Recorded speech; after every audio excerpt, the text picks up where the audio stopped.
saw one thing that it caught my eye on this insane biography that you sent me. This giant run-on 4-point. What is it? What's it called when the point is? It's not 12-point text. This is like yes.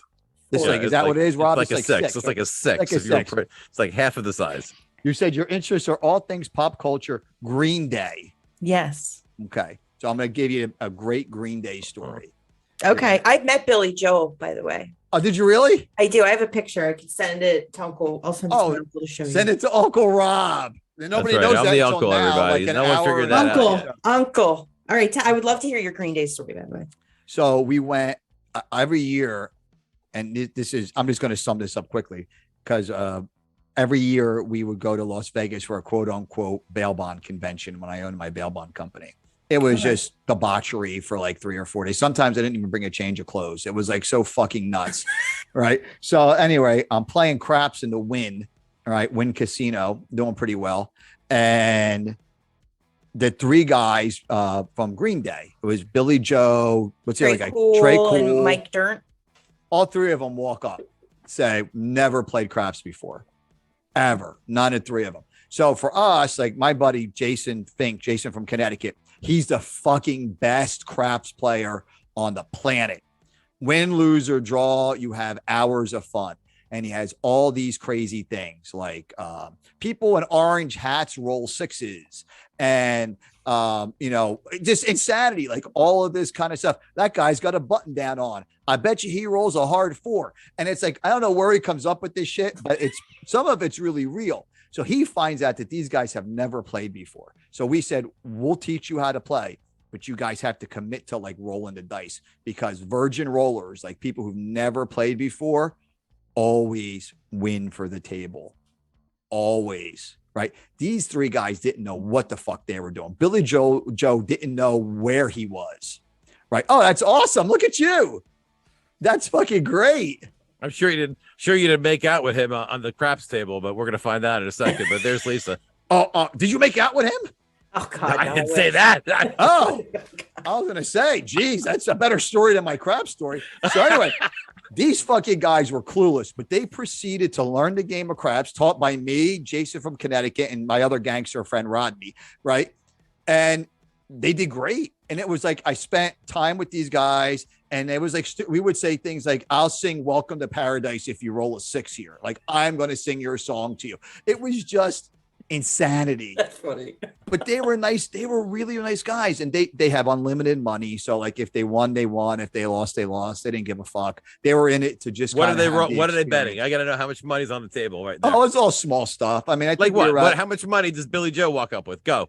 I would say we were playing $100 table. I would say those guys, maybe they had a couple $1,000s with them. Okay, I mean, they were not like, it wasn't, they legitimately didn't know what they were doing. And they walked up and they said to the croupier, they said, we don't know what we're doing. Which you could say at a craps table, you could say, like, I need help with craps math. Cause it's like a skill that only Italian people and croupiers have, how to do craps math, right? Like normal people don't know how to do it. And so when we heard that, and we're friendly with all these people who are like the dealers and the croupiers and stuff, we're like, oh, first of all, that's the guys from Green Day. So this is like fucking cool. And second of all, like, we're going to play dice with them. And this is going to be like a really, really good experience. So I don't know if your uncle was saying the truth, or maybe he's been like eating some Mike Tyson edibles. Were you making out with Billy Joe? Oh, I thought you were when you were telling your story. It was bro. If I made out with Billy Joe, I would do it. Fuck it. I wish. No, that's a different podcast, everybody. By the way, what day on Wednesdays was that? Wednesdays or Thursdays? What was that, Lisa? Man Love Thursday. Oh, there you go. Thursday. I mean, like, whatever. I mean, any a port in any storm, but whatever. But I'd make out with Billy Joe. He's kind of hot. Anyway, go ahead. So you made out with Billy Joe. Tell us the story. It was actually, it wasn't me seeing him as Green Day. I went to go see one of his other side bands, The Long Shot. Do a lot of covers. That's cool. And I met this girl when we were standing out. This was in DC because they played like a small like dive. It was called the Black Cat in DC, and we're standing outside, and this girl's like, "Oh yeah, I've met the entire band multiple times," and blah blah blah. I'm like, "What?" And she's like, "With her parents," and I was just like, "She's like, if you want to meet him, stay with me after the show," and we did. And when I saw him I was like right up on the stage. I could touch Oh, his cool. hand, but I can't with people. And I like just went to the bar and chugged a thing of water because it was either I was going to die or I was going to kill everyone. That's where my mentality was. Oh, I But love you. then I we love you, stood Lisa Foti. outside for That's like hilarious.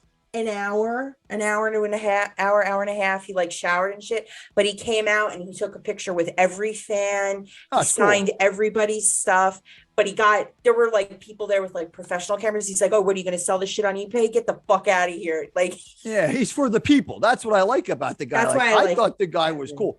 I never took a picture with like I met a lot of famous people, a lot in Vegas. I would, because we had a great connection, and that's a whole nother fucking podcast for another day. But The Vegas Files. the Vegas Files, that will 100%. Well, whatever. So I'll get in trouble for some of this shit. But at any rate, I never would say to somebody like, hey, like we're talking, we're like developing a relationship. Can I take a selfie with you? Or like, can I like, I don't know. I've never been star-crossed like that. I've also been afraid to talk to people that I really, really admire because they might not be the person that I agree. that I think that they are. And I think that I'm afraid of that. You know what I mean? So I agree. When the girl who showed me how to meet him or whatever, she taught me that when you meet a celebrity, don't take a photo, take a video, because it will have a better story, and you can actually freeze frame things to get the photo you want. That makes sense.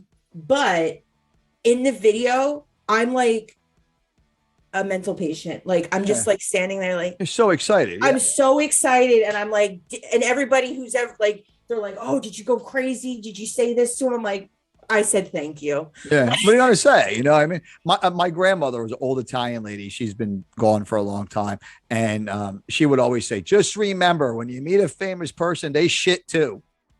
And I was like, "That's probably true, Grandma. Thank you. I appreciate that." But then now, as I've gotten older, I'm like, "Well, that's like, it's if I met like I don't know one of my heroes, Geddy Lee from Rush or Joe Rogan or one of these guys, I'd probably want to ask them." Like, I'd want to ask them questions like, how did you do this? Or like kind of like what we're doing now, like have like a nice conversation with them about whether they wanted to or not. They might. And I ask people questions like all the time. Like I'm like Joe inquisitive fucking guy.